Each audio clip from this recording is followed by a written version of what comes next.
The moment Graham McCrae unfolded the dead man's papers beside a dying campfire and read the name Matilda Talbot written in careful, deliberate ink as the sole next of kin, something shifted inside his chest that he could not explain and would not try to until much later. The year was 1873, and the territory of Wyoming was the kind of place that swallowed men whole and spit out only their boots. Graham had been riding the open range for 11 years, first as a drover pushing cattle north along the Kishom Trail, and then as a hired hand for whichever outfit would take a quiet, capable man who asked few questions and answered even fewer. He was 28 years old, broad across the shoulders, with dark hair that curled at the edges when the weather turned damp and eyes the color of sage after rain, a particular shade of gray-green that people noticed but rarely mentioned to his face. He was not a man given to sudden decisions or emotional outbursts. He was the kind of man who checked his cinch twice before mounting and always hobbled his horse before sleeping, the kind of man whose deliberateness was so thorough it was almost a philosophy. But that name stopped him cold in the middle of the Wyoming night, with the wind pushing cold fingers through the grass, and the stars laid out overhead in their indifferent millions. The dead man was Robert Calhoun, and Graham had ridden beside him for 3 seasons on the goodnight-loving trail, pushing longhorns up through New Mexico and Colorado into Wyoming. Robert had been 41 years old and had talked incessantly about 2 things: the finest beef he had ever eaten in San Antonio, and a woman somewhere back east who had once been his ward, and whom he spoke of with the gruff, embarrassed tenderness of a man who does not know how to openly express care, but carries it everywhere he goes.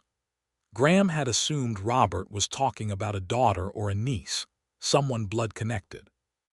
He had not asked, because asking personal questions was not something Graham did readily. Robert had died 3 days ago when a horse spooked on a rock shelf above the North Platte River and went over the edge.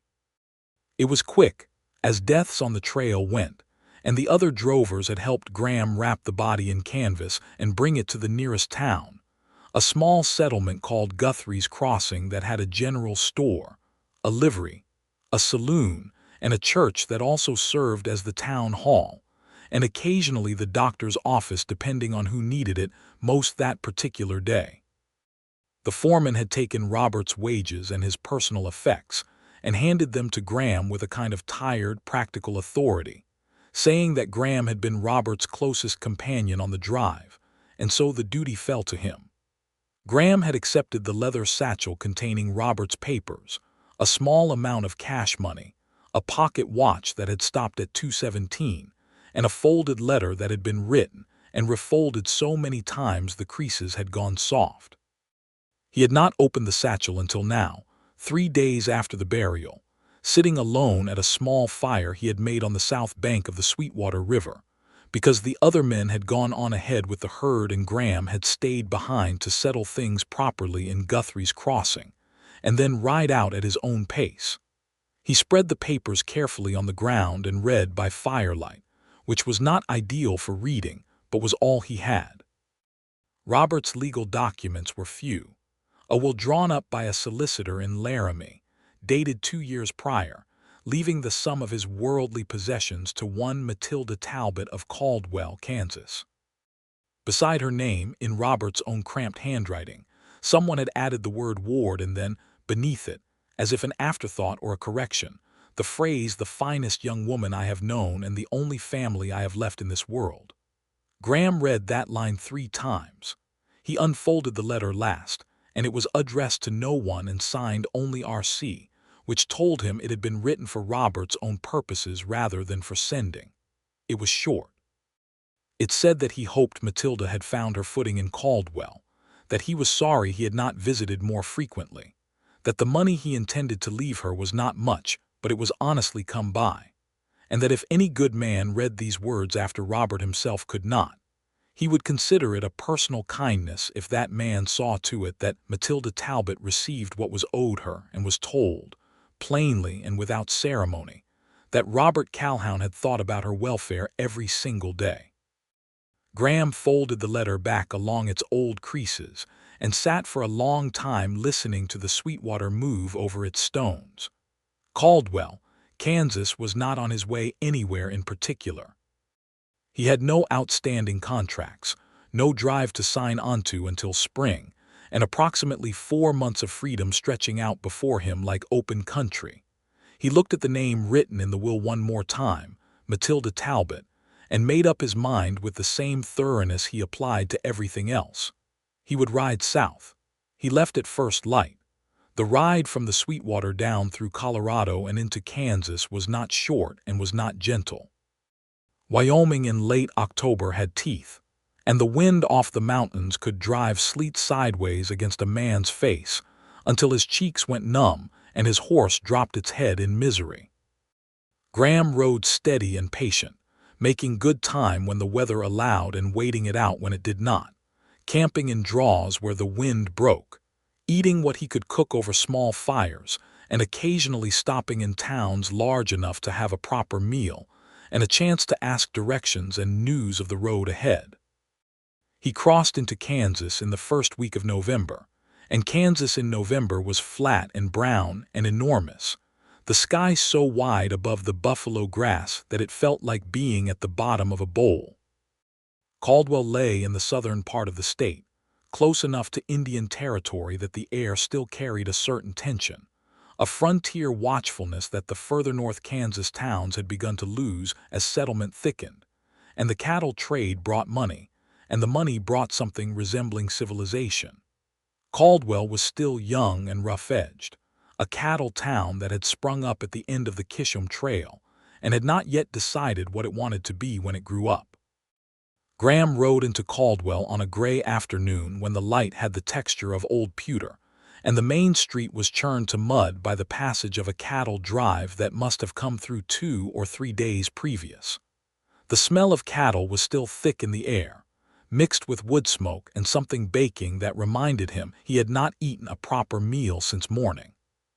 He stabled his horse, a steady blue roan named Copperhead despite the name having nothing to do with the animal's coloring, at the Caldwell livery, paid for a week's board in advance because he was not sure how long this errand would take, and then walked the main street with Robert Calhoun's satchel tucked under his arm and the name Matilda Talbot turning over and over in his mind. He stopped at the general store first, because general stores in small western towns were the best source of local information short of the saloon, and Graham preferred to ask questions when there was not whiskey being poured on either side of him. The man behind the counter was round-faced and cheerful, wearing a canvas apron that had seen a great deal of use, and he knew the name immediately. "Matilda Talbot," he said, and then shook his head with something that was not quite pity and not quite admiration but somewhere between the two. "She is out at the old Briggs homestead, about 6 miles east of town. Took it over after old man Briggs passed in the spring. She runs it alone, which is not a thing I would recommend to anyone, but she does not seem to have asked my opinion." He paused. "She comes in for supplies every Thursday. Tomorrow is Wednesday." Graham thanked him, bought provisions for himself, and walked back to the livery to ask the stableman for a proper description of the road east. He decided he would ride out in the morning and not wait until Thursday, because waiting felt wrong when he had already ridden 500 miles, and the message he carried deserved to be delivered directly. He slept that night in the loft of the livery, which was warm from the animals below and smelled of hay and horse and leather, all smells he associated with comfort, and he lay looking at the boards above him thinking about what he would say when he found her. He had not worked out a particularly elegant speech. He was not an elegant man. He would tell her about Robert, tell her about the will, give her the papers and the money and the watch that had stopped at 217, and then he would ride on to wherever the next season took him. That was the plan, and it was a perfectly reasonable plan, and it fell apart almost completely within the first 5 minutes of meeting Matilda Talbot. He found the Briggs homestead without difficulty the following morning. It was a modest operation, A two-room soddy built into a low rise with a proper wooden addition framed onto the front of it. A small barn that listed slightly to the south, but was sound enough. A chicken yard. A kitchen garden that had been put to bed for winter under a layer of straw. And a well with a new wooden cover that someone had recently repaired. The whole place had the look of a property that was being maintained by someone who worked extremely hard and had thought carefully about priorities. The woman in the yard when he rode up was not what he had been imagining, though he would have been hard-pressed to say exactly what he had been imagining. She was 23 years old, though he did not know that yet, and she was standing in front of the barn door attempting to repair a broken leather hinge with a length of rawhide and an expression of focused concentration that suggested she had been at it for some time and was not fully winning. She was not tall, but she carried herself straight, with the kind of posture that comes not from instruction but from a natural sense of self. Her hair was dark brown and pinned up in a practical knot that had come partly undone on one side, and she was wearing a heavy work coat over a dark dress, with the sleeves pushed to her elbows despite the cold. Her hands were capable-looking, and there was a smear of grease along her left forearm that she had not noticed. She looked up when she heard Copperhead's hooves on the frozen ground, and she did not flinch or step back but squared her shoulders and watched him come with a steadiness that told him she had dealt with unexpected visitors before and had decided long ago not to be frightened by them. "Good morning," she said, when he was close enough to speak to without raising his voice. Her own voice was clear and direct, without any particular accent beyond the slightly flattened vowels of a woman who had spent time in the Midwest. "Can I help you?" Graham dismounted, because riding up to a person while staying in the saddle was a power play he had always disliked, and he held Copperhead's reins loose in one hand and took off his hat with the other. "I am looking for Matilda Talbot," he said. "You have found her," she said, and something in her expression shifted, not alarm exactly, but a new attentiveness as if she was recalibrating. "My name is Graham McCrae," he said. "I was riding with Robert Calhoun on the trail north. I am sorry to tell you that Robert passed away about 2 weeks ago, up near the North Platte River in Wyoming. It was quick, and he did not suffer." He paused because the next part always required a moment. "He left papers naming you as his next of kin, and I thought it right to bring them to you myself rather than send them on with the regular post." He watched her face move through something complicated and private. She had known Robert clearly, and whatever the nature of that relationship had been, it had mattered to her. Her jaw tightened for a moment and she looked away toward the flat brown horizon of the eastern plains, and when she looked back her eyes were wet but she did not let the tears fall, which struck him as a particular kind of discipline that he respected immediately. "Was he alone?" she asked. "He was not," Graham said. "I was with him when they brought him in. There were 6 of us on that section of the drive. He was not alone." She breathed out slowly. "Thank you for that," she said, and she meant it in a way that went deeper than the words. She let him tie Copperhead to the fence post near the barn door and she brought him inside the house, because the wind had picked up and the cold was the kind that found gaps in clothing and settled in joints. The interior of the house was small and extremely orderly, with the practical arrangements of someone who lived alone and had made their own system of comfort. There was a cast iron stove along one wall radiating heat, a table with 2 chairs, shelves holding flour and beans and cornmeal in sealed tins, a narrow bed through the doorway to the back room, and on the windowsill a single dried flower in a clay pot that was the only purely decorative thing he could see. She put a pot of coffee on without asking him if he wanted any, which he appreciated, and she sat across from him at the table while he laid out Robert's papers between them and explained each one in plain, careful language. The will, the letter, the wages, the watch. She picked up the watch when he set it down and turned it over in her hands. On the back there was a faint engraving he had not noticed before, 2 initials he could not make out from where he sat. She pressed her thumb over them gently and was quiet for a moment. "He gave me this watch," she said. When I turned 16. He said it had belonged to someone important to him and that I was important to him too, and so it should go to me. I gave it back to him when I turned 18 and told him to keep it because I thought he needed reminding of important things more than I did. She set it down precisely. I was not wrong about that. No, Graham said. I do not think you were. She looked at him then with a directness that he found slightly disorienting, not because it was unfriendly, but because it was thoroughly unguarded. Most people, when they first looked at a stranger, had some kind of social screen in place. She seemed to have decided quite simply to see him and let that be what it was. "How far did you ride to bring me these?" she asked. "About 500 miles, he said. She was quiet for a beat. That was not a small thing to do for a man you worked with on the trail. Robert was a good man, Graham said, and he wrote very clearly that he hoped someone would look after this. Did he? She said, and it was not really a question. Graham nodded. He passed her the letter then, and she read it at the table with the coffee steaming between them, and he looked at the wall above her head and gave her privacy while she read.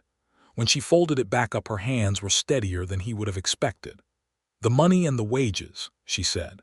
"I want to be honest with you. This property is barely holding together. I bought it with almost everything I had saved from working at the millinery in Abilene, and I underestimated the cost of the first winter." She said this with a kind of plain, unembarrassed honesty that he found striking. Robert's money is going to make a real difference.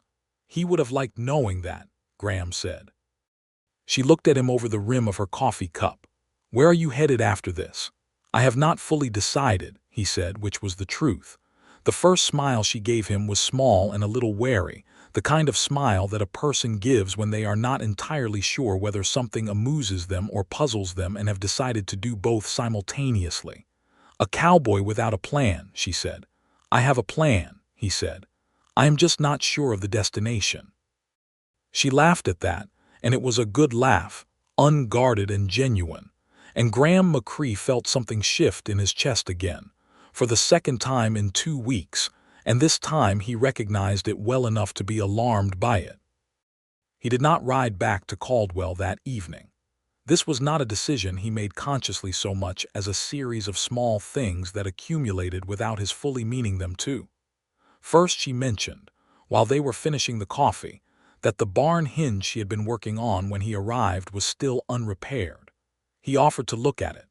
Then she said she had meant to patch a section of the roof on the wooden addition before the next snow came, but had not gotten to the shingles yet. He offered to look at that too.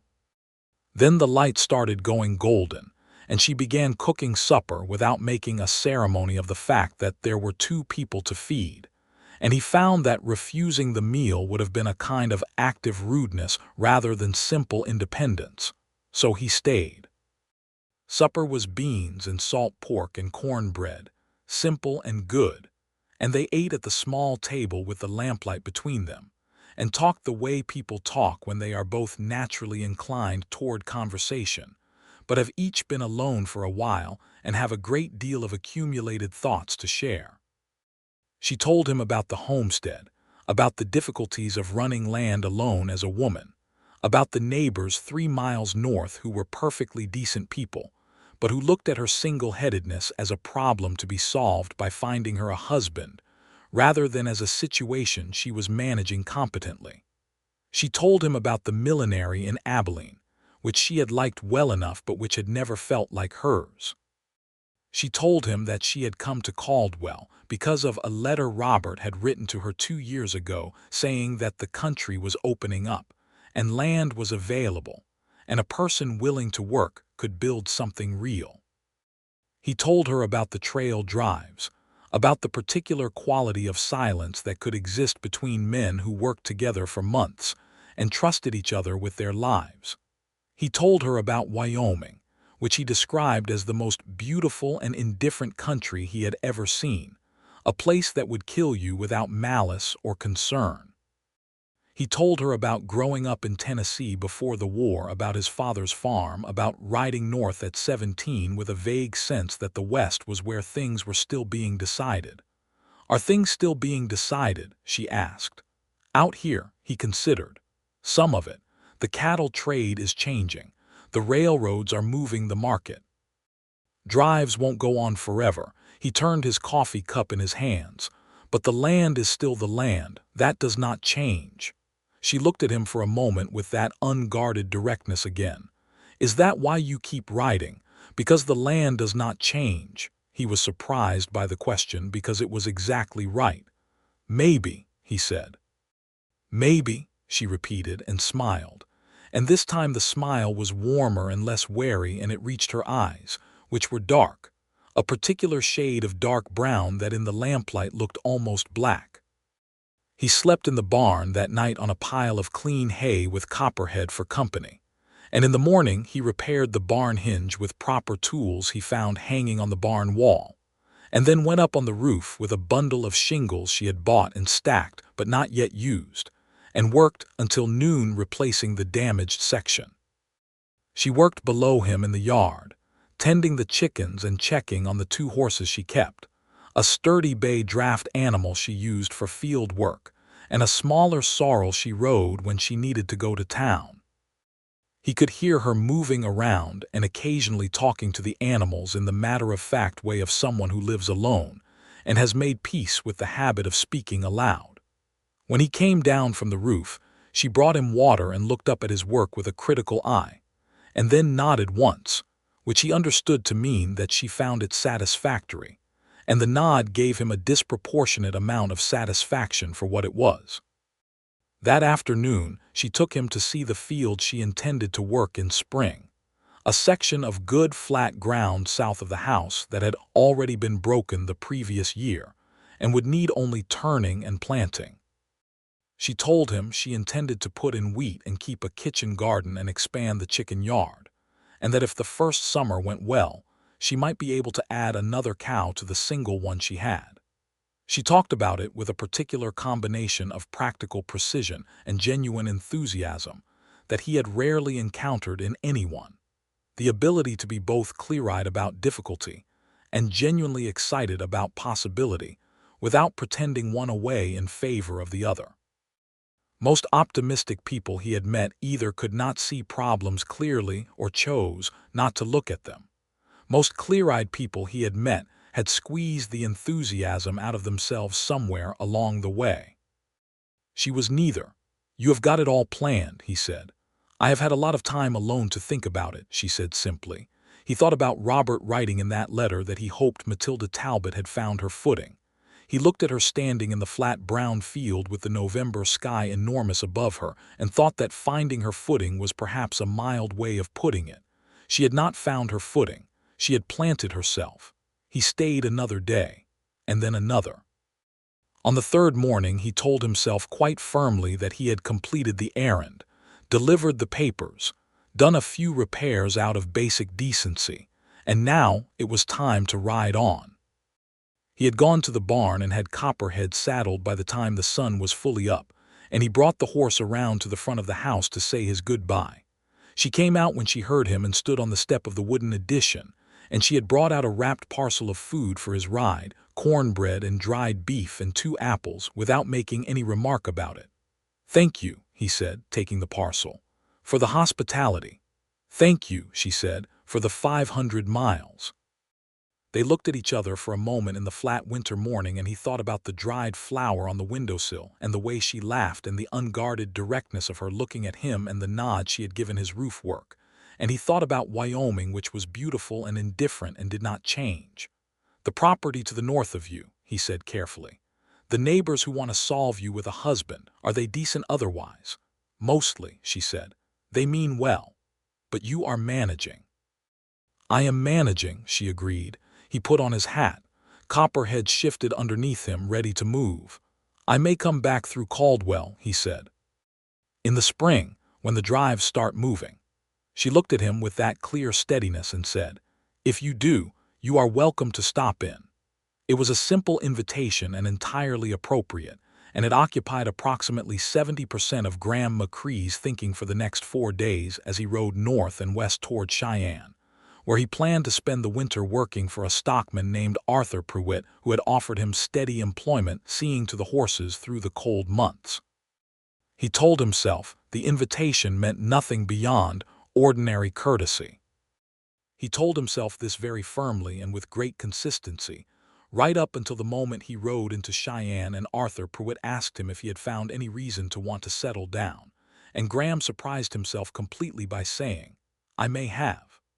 The winter of 1873 going into 1874 was a hard one. Graham worked for Pruitt through December and January, managing the horses, repairing equipment, riding fence lines when the weather allowed. He was good at the work and Pruitt was a fair employer, and the bunkhouse was warm and the food was adequate, and Graham should by every measure have been content. Instead, he was restless in a way that was entirely unfamiliar to him, a man who had spent 11 years moving steadily from one engagement to the next without backward glances, and had never once found himself thinking persistently about a place he had already left. He wrote a letter to Matilda Talbot in December. He did not labor over it. He simply described the work he was doing and the weather in Cheyenne, and asked how the homestead was weathering the winter. He sent it with the southbound mail rider and did not expect a quick reply, if any at all. The reply came in January, and it was 4 pages long. She described the homestead in minute and engaging detail, the first snow of winter, and how it had looked on the fields, the fact that one of her chickens had inexplicably stopped laying, and then started again with no explanation she could determine, the neighbor woman to the north named Mrs. Aldridge who had come by with a jar of preserved plums, and spent 2 hours talking about her son who was, in Mrs. Aldridge's view, an excellent prospect for any sensible young woman in the area. She described the way the sweetgrass hills to the west looked on clear days, like something painted rather than real. She said that the roof repairs were holding perfectly, and that this pleased her more than she might rationally explain.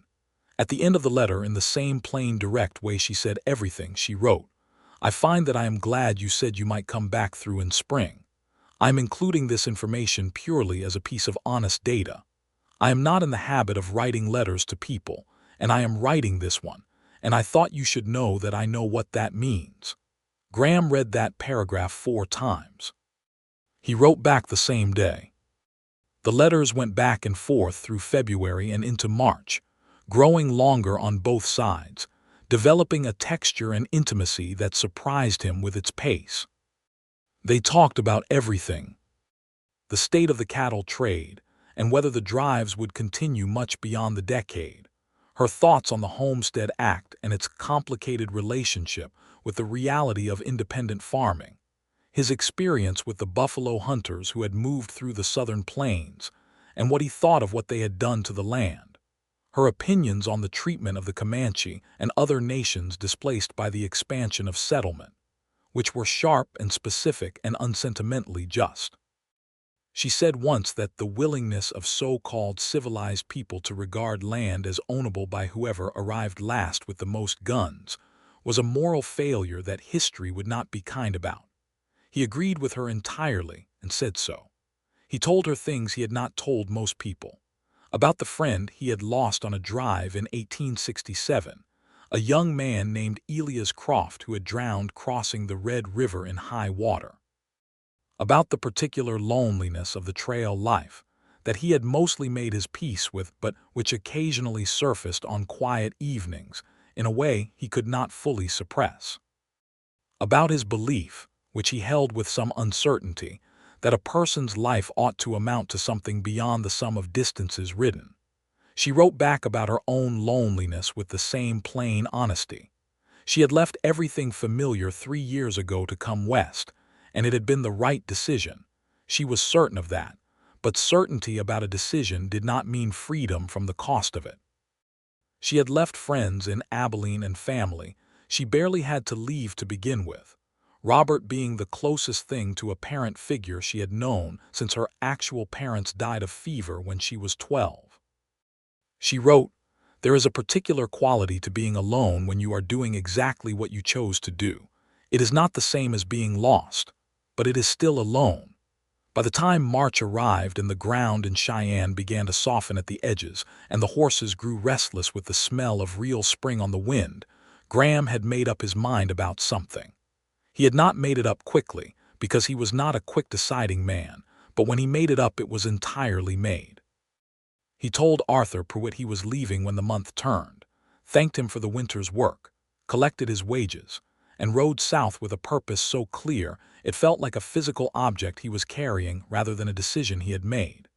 He arrived at the Briggs homestead on the 14th of April, 1874, on a morning when the Kansas sky was that particular shade of clear blue that only appears in spring, and the kitchen garden had tiny green shoots just breaking the surface of the soil. He rode up to the house and she came out of the barn when she heard him, and she was wearing a blue calico dress this time rather than the heavy work coat, with her hair less tightly pinned than before, and her face slightly flushed from whatever work she had been doing, and she stopped when she saw him and a smile spread across her face that she did not try to moderate at all. "You came back in spring," she said. "I said I might," he said. "You did say that," she agreed.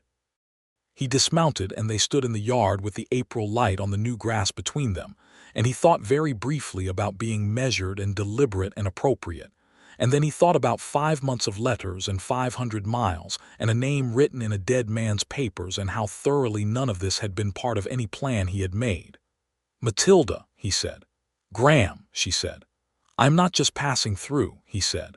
"I know that," she said. And then, after a moment with the smile still fully in place, "I was hoping that." He spent April on the homestead as a hired hand, which was the honest category for what he was doing, working for room and board and a small wage, helping her prepare the south field for planting and rebuilding the chicken yard fence, and digging out the root cellar which had partially collapsed during a freeze-thaw cycle in February. He slept in the barn. He ate his meals at her table. They talked in the evenings after the work was done, sometimes for hours, with the lamplight and the coffee, and occasionally a small fire outside when the night was mild enough to sit under the stars. Their conversations developed a quality of ease that surprised him because it had arrived so quickly, and had none of the awkwardness he might have expected between two people who were navigating the territory between strangers and something more. It was as if the letters had done the hard work of introduction, and what was left was simply the pleasure of each other's company in person, which was substantial. He noticed everything about her with the particular attention of a man who is trying not to show how much he is noticing.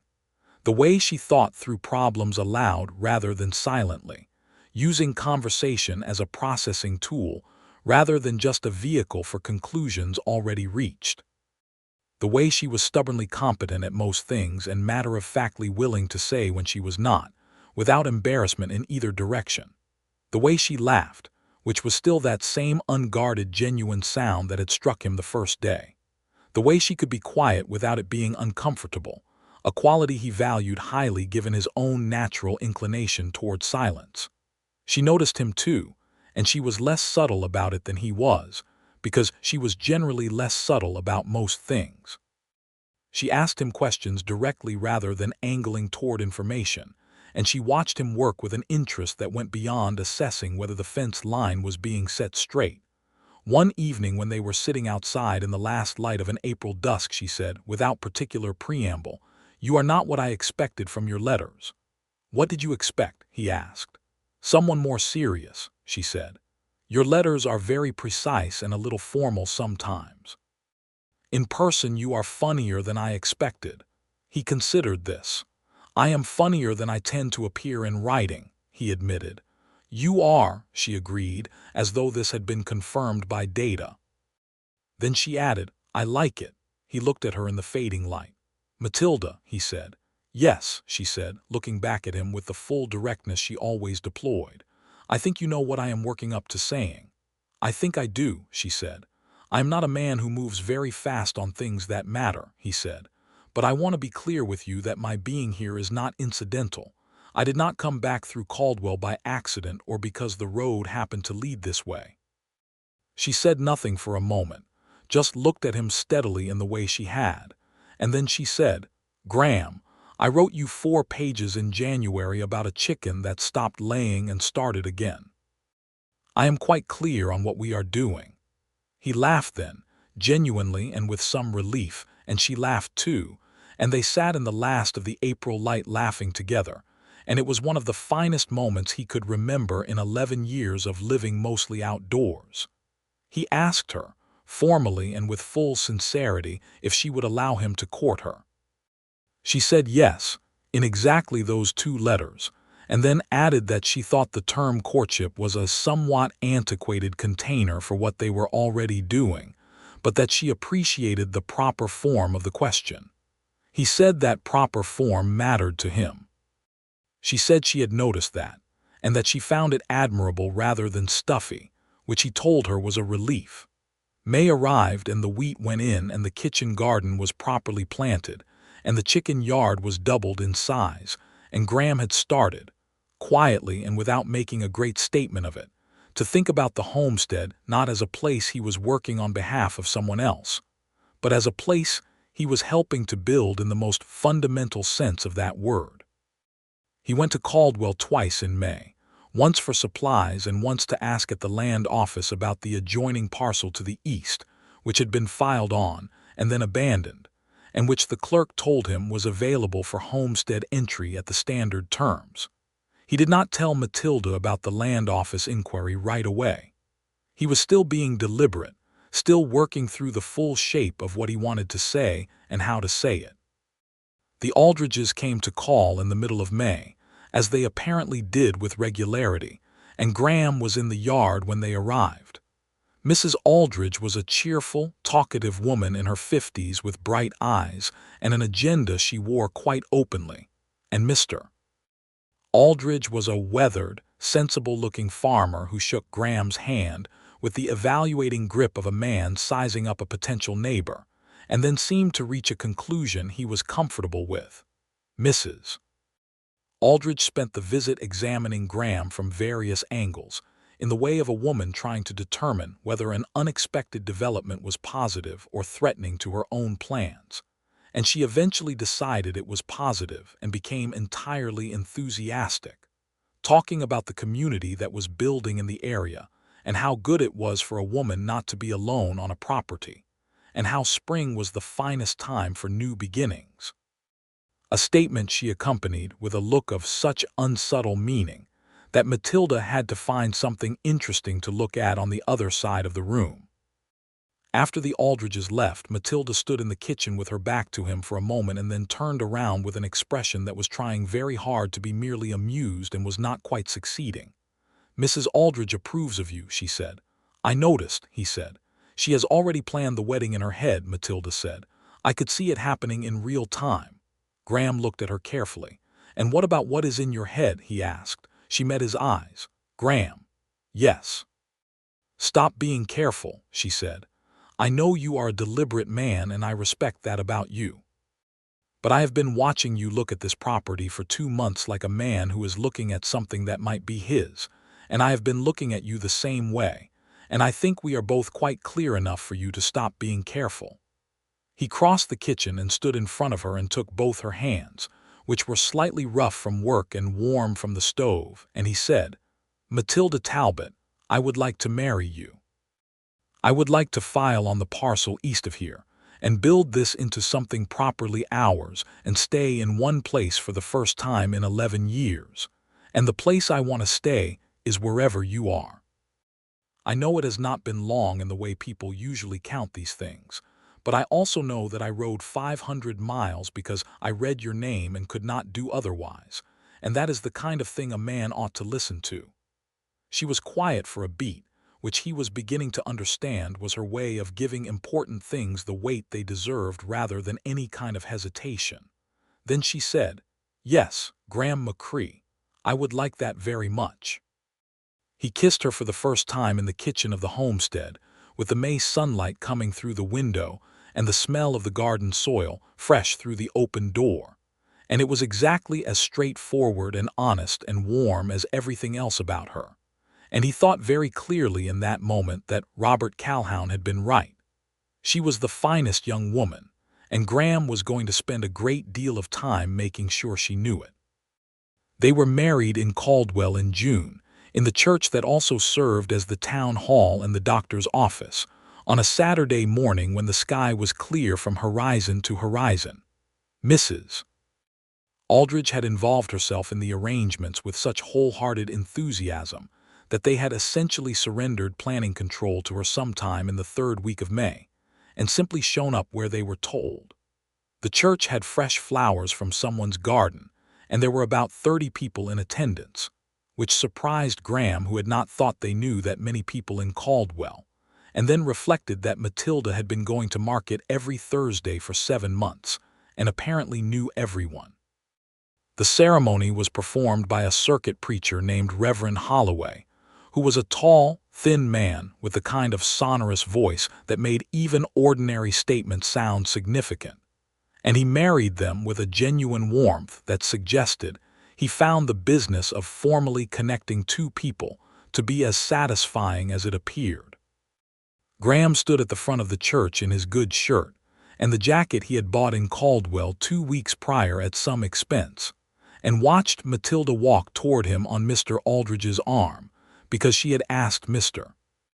Aldridge to stand in that role when she had no family of her own to do it, and she was wearing a dress of pale gray-blue that she had made herself over several evenings at the kitchen table, with Mrs. Aldridge supervising and occasionally taking over, and her hair was arranged more formally than he had ever seen it, and she was the most beautiful thing he had seen in 11 years of looking at a great deal of beautiful country. She reached him, and Mr.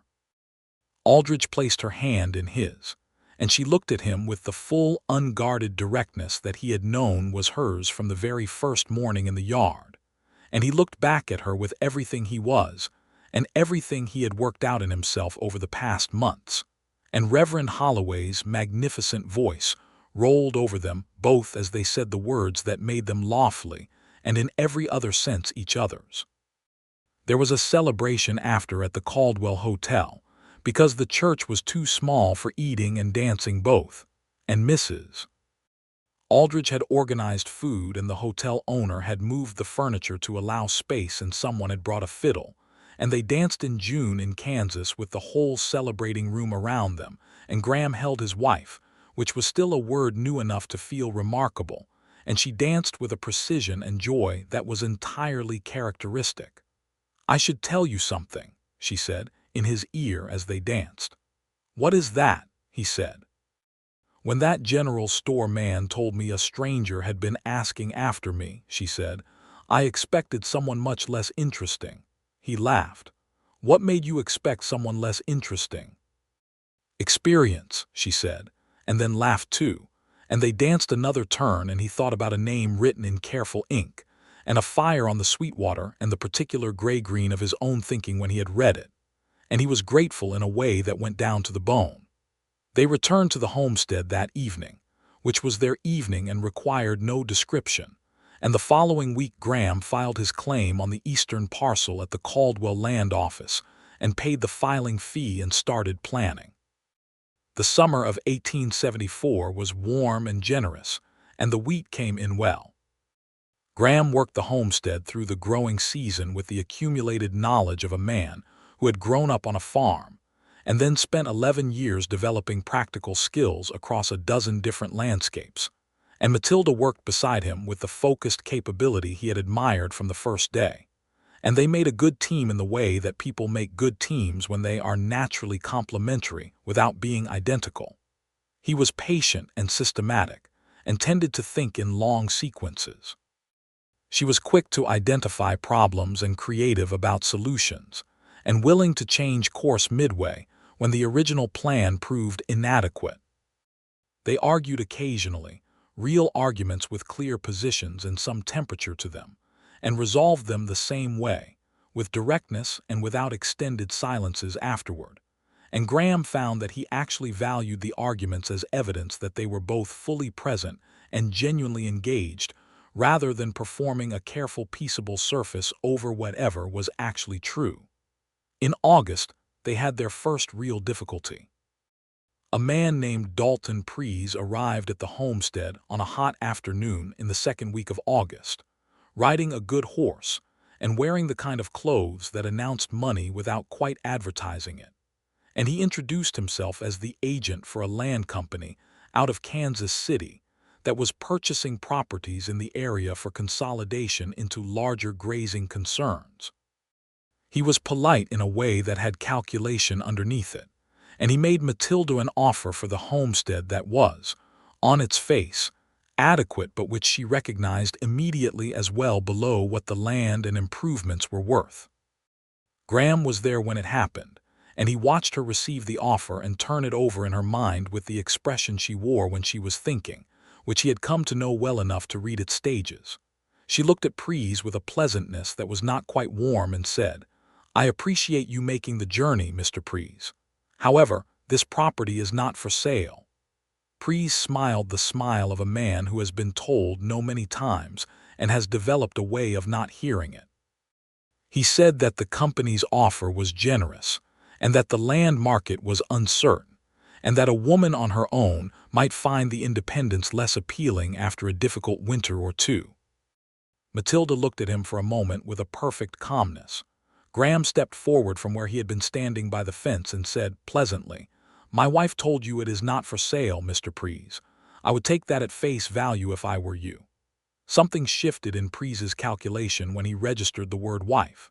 He looked between them, reassessed, and the false warmth of his manner became slightly less smooth. He said he would leave his card in case they changed their minds. Matilda thanked him for his time and did not touch the card. After he rode away, she stood looking at the dust of his departure for a moment and then said, "He will try again." "Probably," Graham agreed. "He may try other means if direct offers fail," she said, which showed a clear-eyed assessment of how land acquisition worked in the territory. "He might," Graham said. She turned to look at him. "You said wife," she said, very directly and on purpose. "I did," he said. "That was strategic," she said. "It was also true," he said.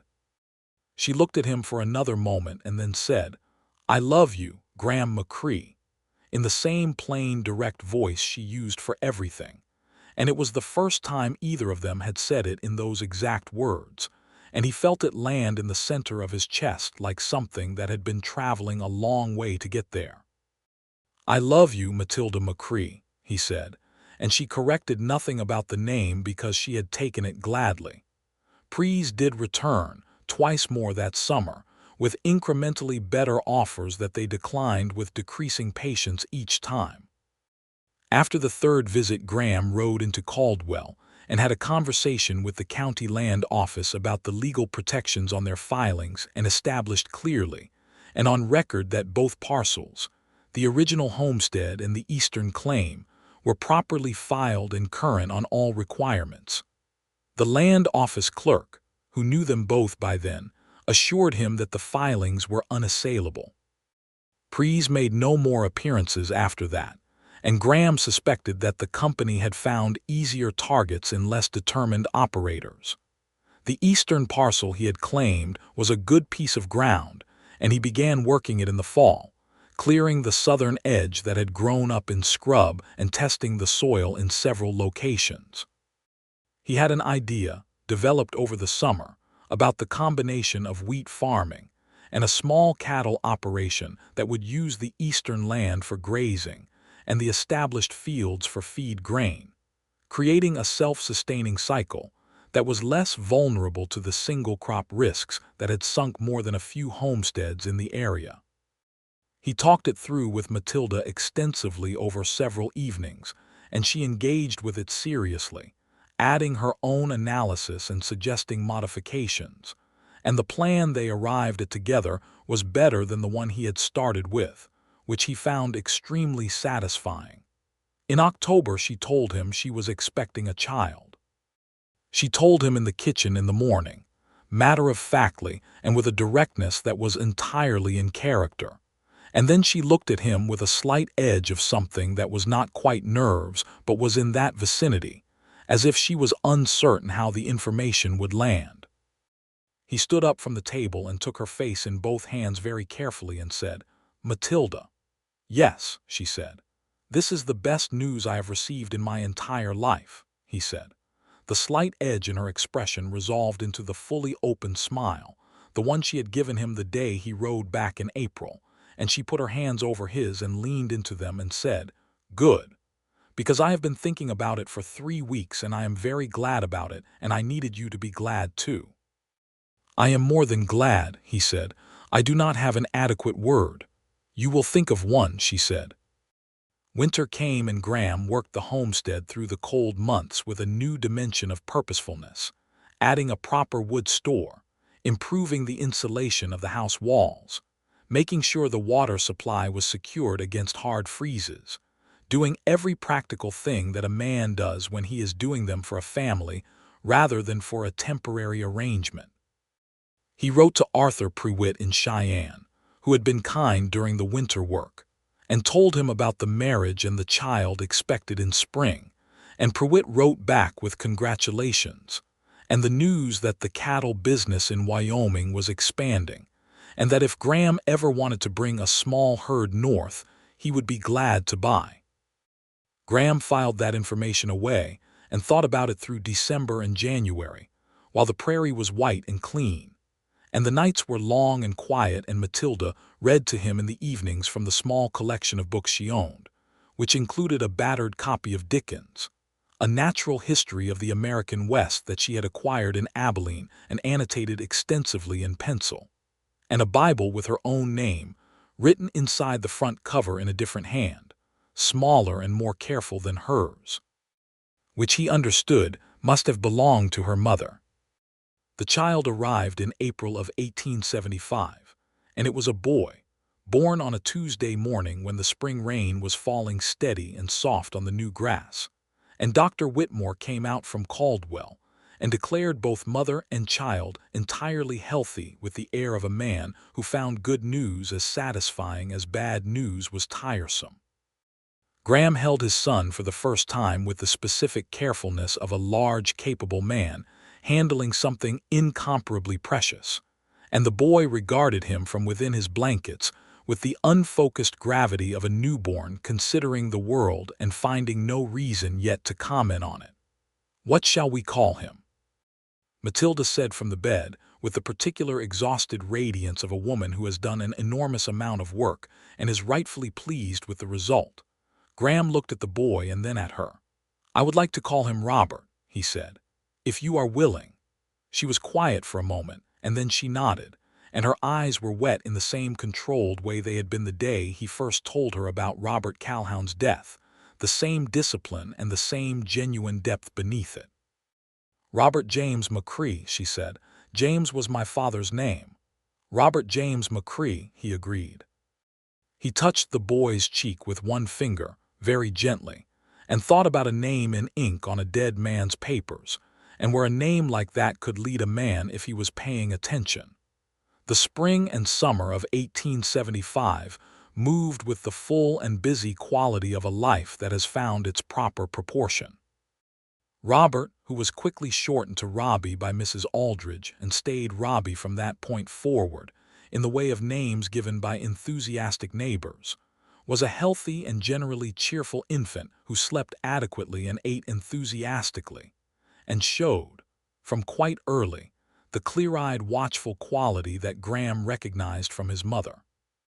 Matilda recovered well and was back at full function within the kind of time frame that impressed the doctor and slightly alarmed Graham, who would have preferred she rest longer, and who lost that particular argument with the good humor of a man who has learned which battles are actual battles and which are merely positions.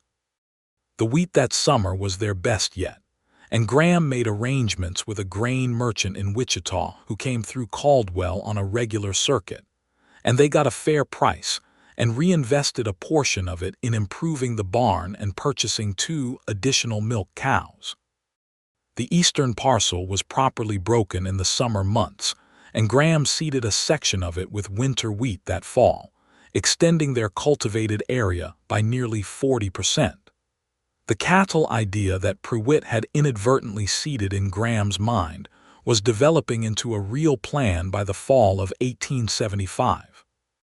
He talked it through with Matilda over several evenings in September, after Robbie was asleep and the house was quiet, and they mapped it out together on paper at the kitchen table, considering the numbers from multiple angles, accounting for the cost of cattle, the investment in fencing the eastern parcel for grazing, the potential market through Prewitt in Wyoming or directly at the Caldwell stockyards, and the labor question. "We cannot do a cattle operation alone," she said plainly. "Not while managing the farming operation at scale." "No," he agreed. "We would need a hired hand at minimum." "Do you have someone in mind?" she asked. He did, actually. There was a young man named Thomas Beecher who had come through Caldwell in the summer with a drive that had passed through, who had stopped at the homestead asking for water and stayed to help fix a piece of fence that had come down in a storm, and who had struck Graham as capable, honest, and in need of steady employment. He had mentioned to Thomas, somewhat speculatively, that there might be work the following year if his plans developed. Thomas had said he would be in the area through the fall and would be glad to hear more when the plans firmed up. "Thomas Beecher," Graham said, and described him. Matilda listened and then said, "Is he good with animals?" "Excellent with horses," Graham said. "Adequate with cattle based on the drive he came up with." "Invite him to come talk," she said. Thomas Beecher was 22 years old, from Missouri originally, with a plain, practical face and a genuine facility with animals that Graham had correctly assessed, and that Matilda confirmed after watching him with the horses for about 10 minutes on the morning Thomas came to discuss the proposition. They offered him room in the barn, which they would properly winterize for the purpose, a wage, and a small share in the cattle operation's profit after the first full season, which was the kind of offer that a young man with good judgment could see the merit of. Thomas accepted and moved his few possessions to the property in October and proved, through the winter months, to be everything Graham had assessed him to be: steady, capable, uncomplaining, and possessed of an instinctive understanding of animals that made him invaluable in ways that went beyond the explicit list of duties. He also got along well with Matilda, which Graham had thought was likely but was glad to confirm, treating her with a frank respect that had nothing condescending in it, and taking her instructions on the farm operation as seriously as he took Graham's. They purchased their first cattle in the spring of 1876, 6 cows and a good bull, obtained through a contact Graham had made at the Caldwell stockyards, and the eastern parcel's grazing section was fenced by Thomas and Graham working together through April. It was a modest beginning, but it was the right scale for where they were and what they were capable of managing, and both Graham and Matilda were people who understood the value of starting at the right size rather than the ambitious one. Robbie walked for the first time in June of that year, 13 months old and absolutely determined about it, pulling himself up on the kitchen chair and taking 3 steps toward his mother before sitting down hard on the floor and regarding the distance between himself and the chair with an expression of deep analytical consideration. Matilda picked him up and held him and looked at Graham over the top of their son's head with an expression of such uncomplicated happiness that it momentarily stopped his breath. "He has your stubbornness," Graham told her. "He has your systematic approach," she returned. He fell down and immediately started analyzing the problem. "He was not analyzing," Graham said. "He was catching his breath." "He was analyzing," she said firmly, and Robbie, as if to settle the matter, grabbed a fistful of his mother's hair and held on with the grip of someone who has found their footing. The summer of 1876 was significant for reasons beyond their own household. The news from the north was troubling. The battle at the Little Bighorn in late June had shaken the territory and sent tremors through the cattle business and the settler communities alike. The government response in the months following was heavy, and the mood on the frontier shifted in ways that were complicated and not entirely righteous, and Graham and Matilda talked about it with the seriousness it deserved.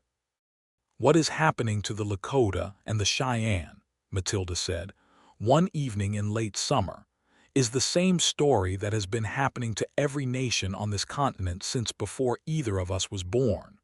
The government calls it resolution. What it is Is dispossession conducted with the justifying language of civilization? Yes, Graham said. I know there is little we can do about policy from a farm in southern Kansas, she said. But I want Robbie to understand it clearly when he is old enough, not as something that happened in a different place to people he has no connection to, but as a moral fact about the country he is growing up in. We will teach him, Graham said. We will, she said, and the certainty in it was the same certainty she brought to everything, the clear-eyed practical determination that he had loved in her from the beginning. Thomas Beecher, in the fall of 1876, met and fell comprehensively in love with a young woman named Clara Ashton, who had come to Caldwell with her family to homestead a plot 3 miles to the south. He announced this development to Graham and Matilda with the helpless bewilderment of a young man who has been ambushed by a feeling he did not plan for, and Matilda received the announcement with the entirely unsurprised warmth of someone who had noticed the trajectory developing for several weeks. She came to the market twice while you were in town, Matilda told Graham later that evening. They talked for approximately 40 minutes about farming while looking at each other like they were not talking about farming at all. I see, Graham said. She is very sensible, Matilda said approvingly. She knows what she thinks and she says it directly. I like her. Thomas and Clara were married the following spring, and Thomas took on additional wages in preparation for setting up their own household, though he continued working the McCrae property for another year, while he saved sufficiently to file on a parcel of his own to the south. Graham and Matilda attended the wedding and gave them a sensible wedding gift in the form of 3 laying hens and a good supply of preserved food, which Clara accepted with the practical gratitude of someone who understood the value of useful things over decorative ones. The year 1877 brought the cattle operation to its first real profitability.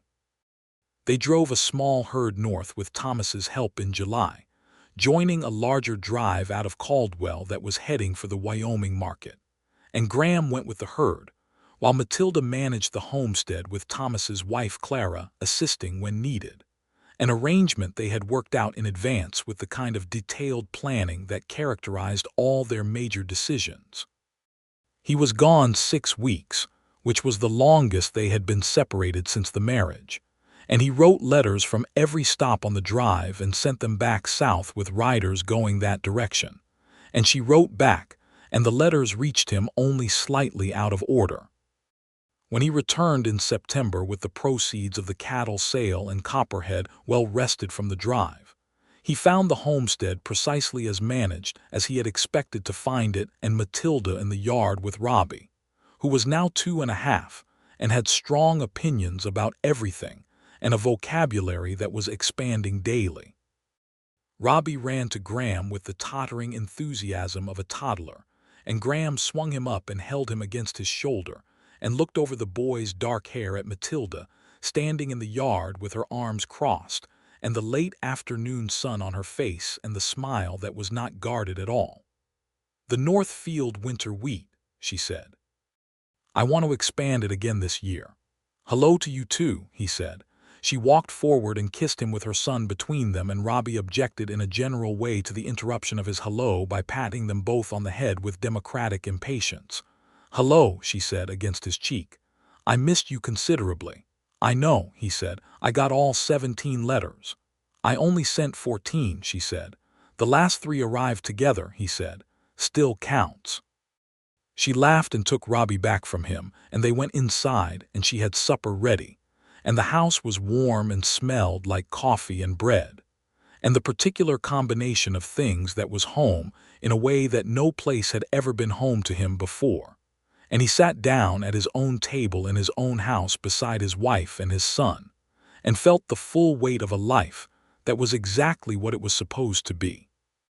Thomas filed on his own parcel in the spring of 1878 and moved himself and Clara to the new property, which was a bittersweet transition in the practical sense, since it meant reorganizing the labor on the McCrae operation, but a genuinely happy one in the personal sense, since both Graham and Matilda were glad for Thomas and Clara's independence.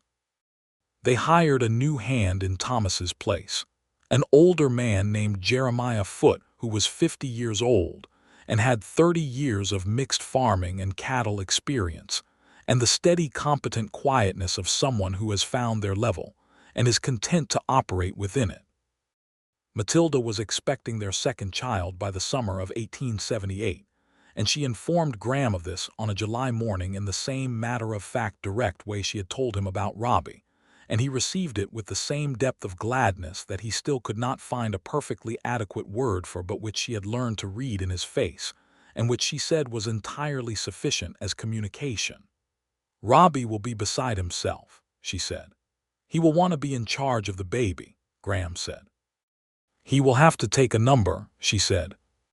The second child was born in February of 1879, a boy again, and they named him William, after no one in particular, but because both of them agreed it was a good, solid name that would serve a person in any circumstances.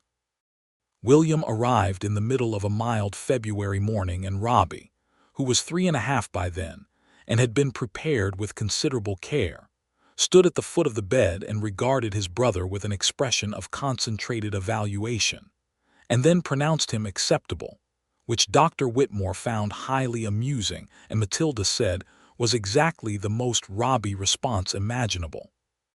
Graham held William in the same careful way he had held Robbie 4 years before, and looked down at the boy and thought about everything that had accumulated between that first fire on the Sweetwater and this February morning, in a house he had helped build on land that was his and his wife's together. And the length and texture of it all was something he could not quite encompass, but did not need to, because it was simply, clearly, real. The homestead through the late 1870s and into the early 1880s developed with the steady accumulation of well-directed effort. Their wheat operation expanded until they were farming portions of both parcels and consistently supplying the Wichita merchant through Caldwell. The cattle operation grew incrementally and wisely, never outpacing their management capacity, producing a reliable profit each year that they reinvested in the property, and in a modest savings account at the Caldwell Bank that they had opened in 1876 and added to regularly. The house grew too. In 1879, Graham added a proper second room to the structure with a real wooden floor and proper windows, so that the children had their own space, and in 1880 they built a new barn, a proper substantial structure that replaced the original, which had been showing its age for 2 years, and which finally developed a roof failure serious enough to necessitate replacement. The new barn was built with timber hauled from Wichita and was a source of considerable local notice, because it was one of the finest on that stretch of prairie, and reflected a solidity of investment that spoke of a family that had made a genuine go of things. Robbie started his schooling in the Caldwell schoolhouse in 1881, at 6 years old, riding in with his father on market days and staying with the Aldridges, who had become genuine family in the way that neighbors sometimes do when geography and goodwill sustain the connection over years. Mrs. Aldridge had become Robbie's effective second grandmother in Williams, and Mr. Aldridge had become the kind of uncle figure who appeared at critical moments with exactly the right tool for whatever project Graham was attempting, which was a contribution that Graham valued enormously. Thomas Beecher's property to the south was doing well, and Thomas and Clara had a daughter in 1879 and a son in 1881. And the two families formed a neighborhood in the way that was possible in the open country, close enough to be genuine community, spread enough to be genuinely individual. Sunday dinners rotated between the properties in good weather, and the children grew up together in the natural way of children, who have each other as the primary companions available within a reasonable distance. In the spring of 1881, Graham McCrae did something he had been thinking about for 2 years. He rode into Caldwell and went to the land office and filed on a third parcel, the section to the north of their original homestead that had been sitting unoccupied since a family had abandoned it during a difficult winter 3 years prior. The total land they were working now was substantial, and he knew it was near the edge of what was manageable without significant additional labor, and he began, that summer, the process of training Robbie, who was 6 but already possessed of a capability and seriousness that suggested the training would not be wasted, in the basic work of the property.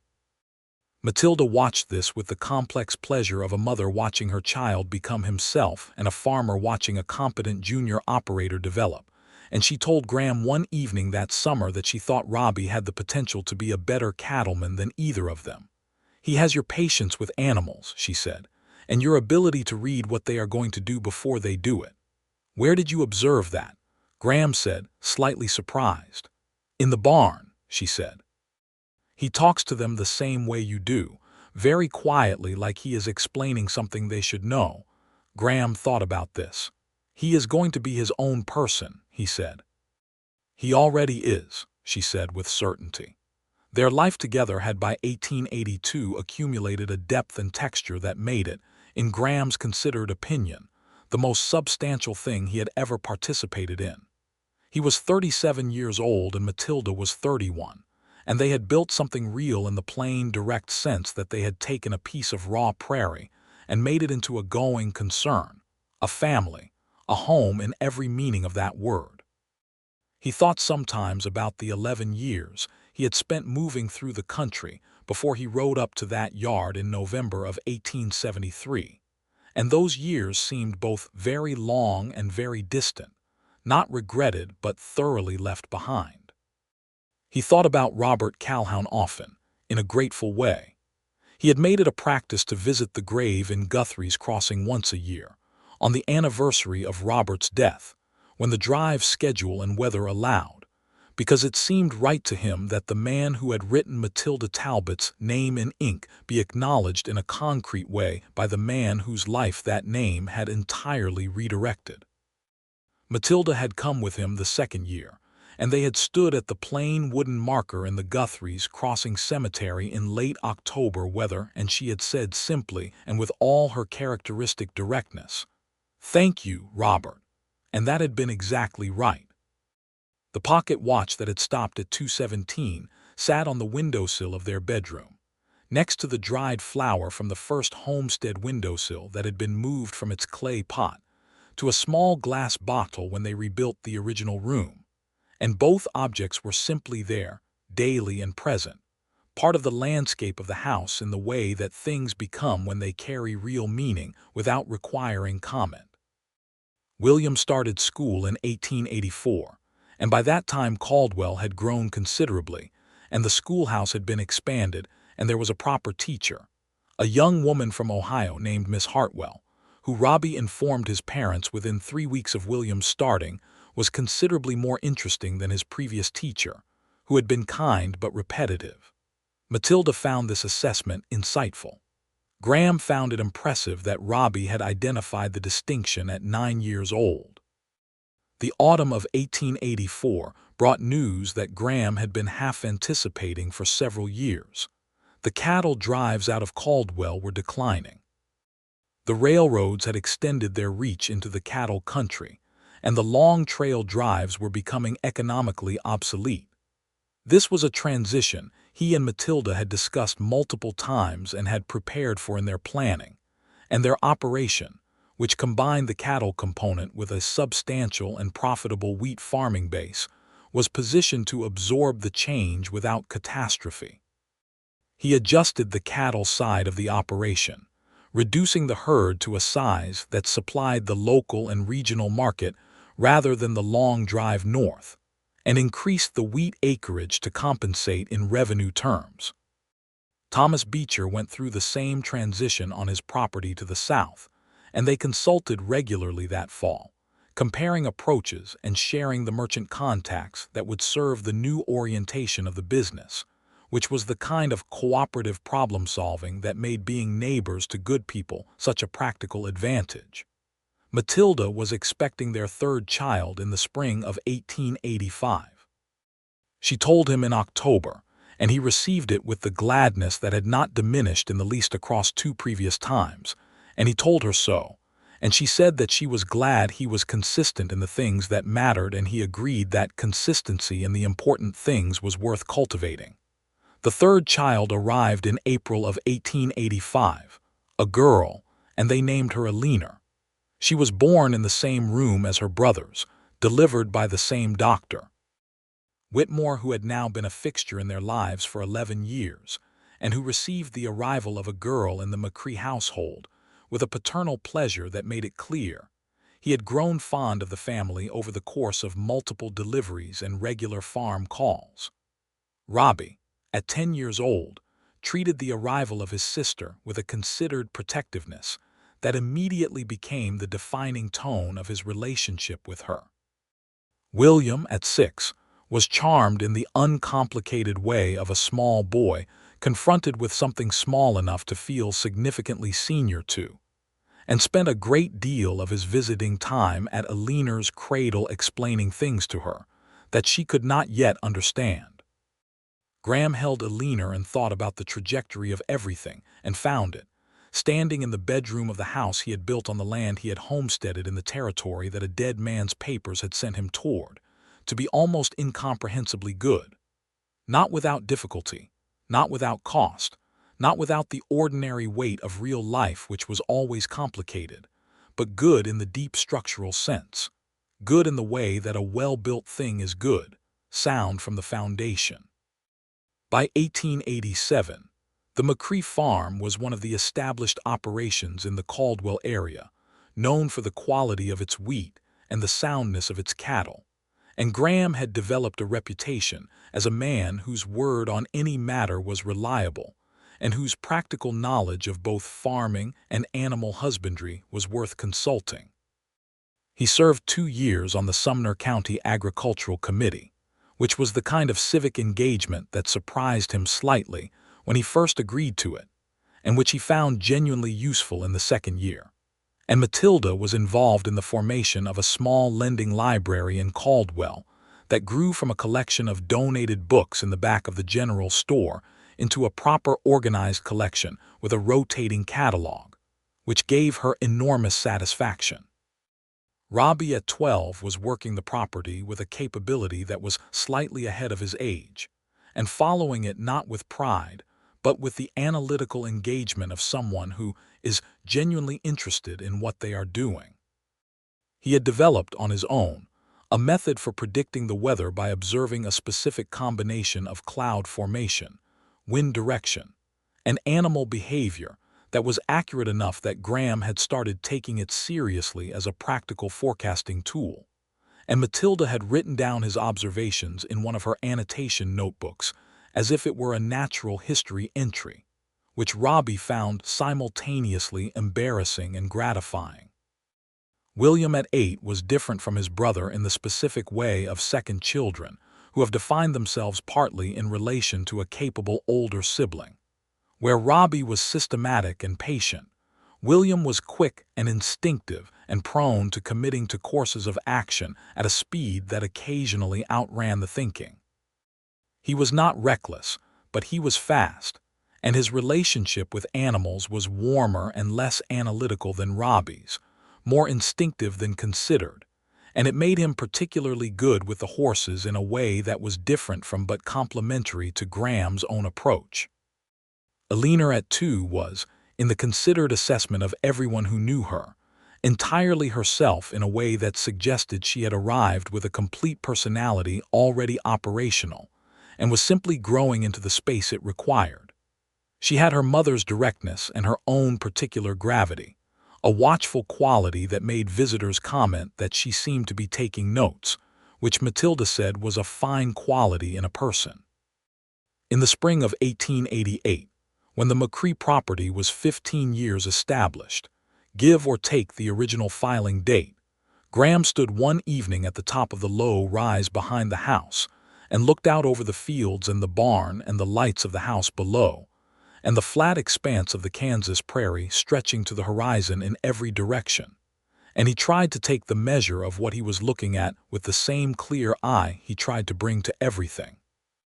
There was the house, which was a real house now, 3 rooms and a kitchen and a proper covered porch that he had built 2 summers ago, and on which Matilda sat on fair evenings reading or simply looking at the country, with the particular absorbed quality she had for quiet moments.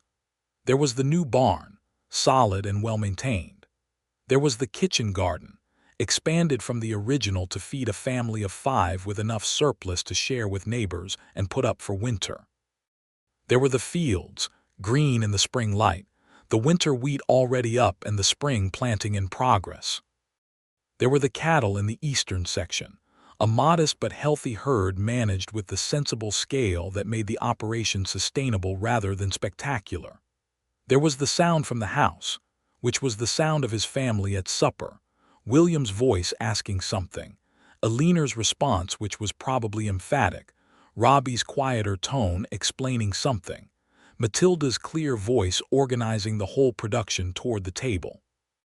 He had ridden 500 miles because a name was written in ink on a dead man's papers, and something in him had said to go and find her, and he had listened, with the same thoroughness he gave to all important things, and he had not gone wrong. He went back down the rise toward the house, and Matilda saw him coming through the window, and the light from the window made a rectangle of warmth on the porch boards, and he walked into it and opened the door, and the noise and warmth of the family came out to meet him, and Aliner immediately announced his arrival with the enthusiasm of a 2-year-old who finds all arrivals significant. And Robbie looked up from where he was setting the table and gave him the contained nod that was so familiar from his mother's repertoire, that Graham felt a rush of recognition and love that encompassed both of them at once. Matilda, at the stove, turned and looked at him with the full directness that had never diminished in 15 years of daily proximity, the look that saw him completely and offered itself to be completely seen in return. "Good evening," she said. "Good evening," he said. They ate supper at the table that had been extended to accommodate 5 people, and would need extending again, if Aliner's rate of growth was any indication. And the conversation moved with the easy crowded energy of a family that talks at the table as a form of genuine engagement, the children contributing and being contributed to in equal measure. And Graham looked around the table and thought about a campfire on the Sweetwater River and a leather satchel, and a name in careful ink. Robert James McCrae, 5 years gone, would have been glad. Later, when the children were in bed and the house was quiet, Graham and Matilda sat on the covered porch in the warm April evening with the stars coming out across the enormous Kansas sky, the same stars that had been overhead on the Sweetwater when he first read her name, indifferent and brilliant and unchanged. She had her feet tucked up on the porch bench and a cup of tea cooling in her hands, and she was looking at the stars with the absorbed quality she gave to things worth looking at. "What are you thinking about?" he asked. "The North Field," she said. "I want to try a different wheat variety in the northern section next year. I have been reading about red turkey wheat. It is supposed to be more winter hardy." He looked at her for a moment and then said, "I thought you might be being poetic." "I am never not thinking about the farm," she said, and then turned and looked at him with the smile that was fully open, the smile he had been receiving and would, he knew with perfect certainty, continue to receive for the rest of his life. "But I am also thinking about this," she said. "All of this, everything we have made." He put his arm around her, and she leaned into him in the easy, unself-conscious way of 2 people who have long since passed the point of staging and are simply together in the fullest sense. "It is considerable," he said. "It is," she agreed. "From a dead man's papers. From your name in a dead man's papers," he said. "Which is different." She was quiet for a moment, looking at the stars. Then she said, "Graham, yes, I am glad you rode out to find me immediately." He pressed his lips to the top of her head, into the dark hair that was still slightly untidy from the day's work in the way it always had been, and which he had long since stopped noticing except as the particular beauty that it was. "I had no choice about it," he said.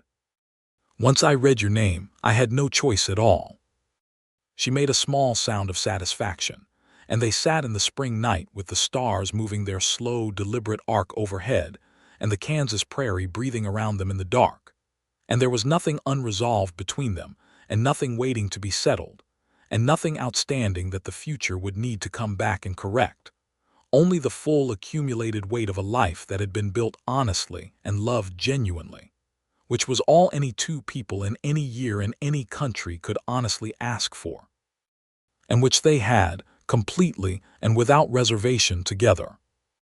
Inside the house, Robert and William and Alina slept in their beds, and the pocket watch that had stopped at 2:17 sat on the windowsill of the bedroom where it had always been since Matilda placed it there the year they were married, and the dried flower in its glass bottle was beside it, and the lamp on the kitchen table burned low and warm, casting its light across the room where everything was in its proper place.